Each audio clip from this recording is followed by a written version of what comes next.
Hi guys.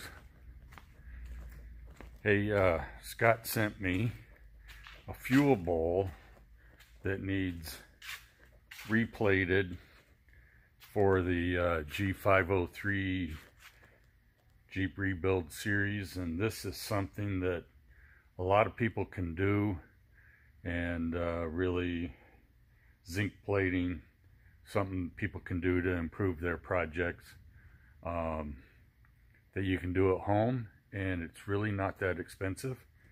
And so I just wanted to show you the process that I'm doing. So here's this fuel bowl. I have it chucked up in my lathe, and I'm trying to, if you look on the inside there, you can see the rust pitting in the bottom.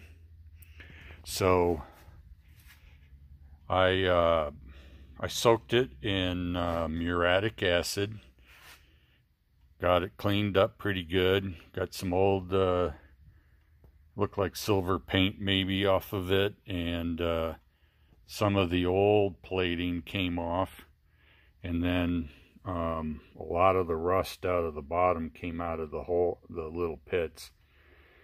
So I'm just spinning it on the lathe, got some emery cloth, and we're going to try to clean it up here a little bit. So we're just going to polish the interior a little bit here. Try to make sure we're down to good, clean metal, and smooth it out a little bit. You get a better plating job when it's smooth. So we'll clean that up, and then I'll show you the next step. Okay, she's starting to clean up in there. So I'm going to give the bottom a light, quick sandblast again, and try to get the last of the rust out of the bottom. Okay, here's my refrigerator sandblast cabinet, which couple of coffee cans to make the entrances, and band clamp on the inside, some rubber gloves, and a Lexan window, a little fluorescent light inside, hooked up to the air compressor. And it seems to work pretty good. It's full of aluminum oxide. Costs a little bit for aluminum oxide, but then you aren't breathing silica dust. And the aluminum oxide works real well and for a long time. Okay, so that cleaned her up a bunch. And you can see the pitting doesn't have any rust in it anymore. And you know, the sandblasting makes some dust. So, but at this point in the game, you don't want to use water. So I use a little carb cleaner, because that'll all evaporate off and not leave anything to prevent the electroplating. So I'll clean it up one more time here, and then we'll get it into the zinc bath. Okay, so it's in my plating solution, and I have a ring of zinc.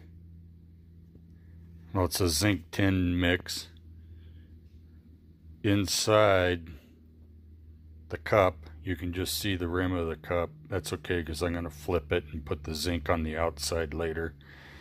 So you can see the little bit of bubbles right here, real fine. That shows the plating process is beginning. Those bubbles produce a little bit of hydrogen gas, not enough to really be a fire hazard or anything. But yep, so that's the plating process going on right there. And with the surface area there, I think we'll let it sit for about 20 minutes. And you can see it's just, we got 3 volts going from 2 D cells. And just simple, the positive goes to the zinc, and then the electrons want to go to the negative, which is hooked to the fuel bowl. Now you can see, after it's been sitting a while, all the hydrogen bubbles forming, and she's really cooking. I put in a fresh set of batteries, and yeah, she's cooking much better now. So here's the typical anode. It's a combination of tin and zinc. Oh, and then here's what I refresh my mix with. A little ammonium chloride. And that basically provides the salt for the electrical conductivity. And then zinc chloride. And that goes in the solution.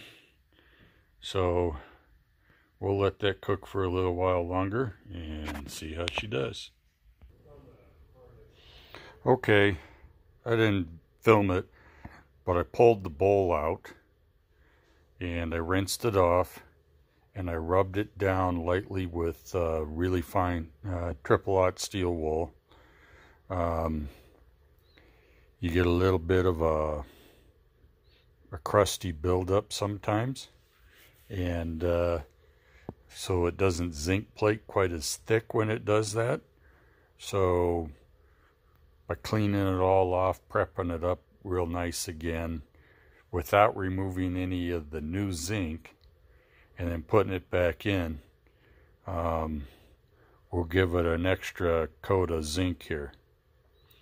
So that should build it up a little bit extra thickness. Zinc coating really isn't all that thick unless you hot dip galvanize. Then it's real thick, like you would see for fence post bolts and things like that. But zinc plated nuts and bolts just have a super thin coat on them, and a second round adds a little longevity to that. Okay, so the bowl's fresh out of the bath, and you can kind of see a little bit of gray zinc sludge there down inside. So we'll go rinse that off and get her cleaned up. Okay, that's after wiping it down and getting the excess off, so it leaves it a dull color. Now most zinc plating processes run it through a tumbler or something like that, and I don't have a tumbler that big.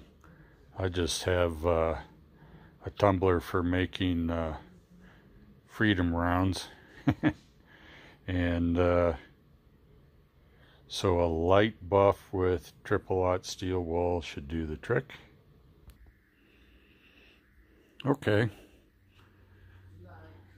I lightly did it with steel wool and gave it a quick rub down with a paper towel, and she's all zinc coated and should be good for some years to go. I would suggest putting a coat of diamond clear on the exterior. Satin diamond clear, you won't be able to see it, but it will add another layer of protection to the exterior to keep it from rusting, especially in a humid environment. On the inside, the water usually sits down at the bottom. That's why it's all pitted down there. So if a Jeep gets parked for a long time and there's water in the fuel, that's where it'll reside, and this will buy you a little bit of time before you rust out the bowl.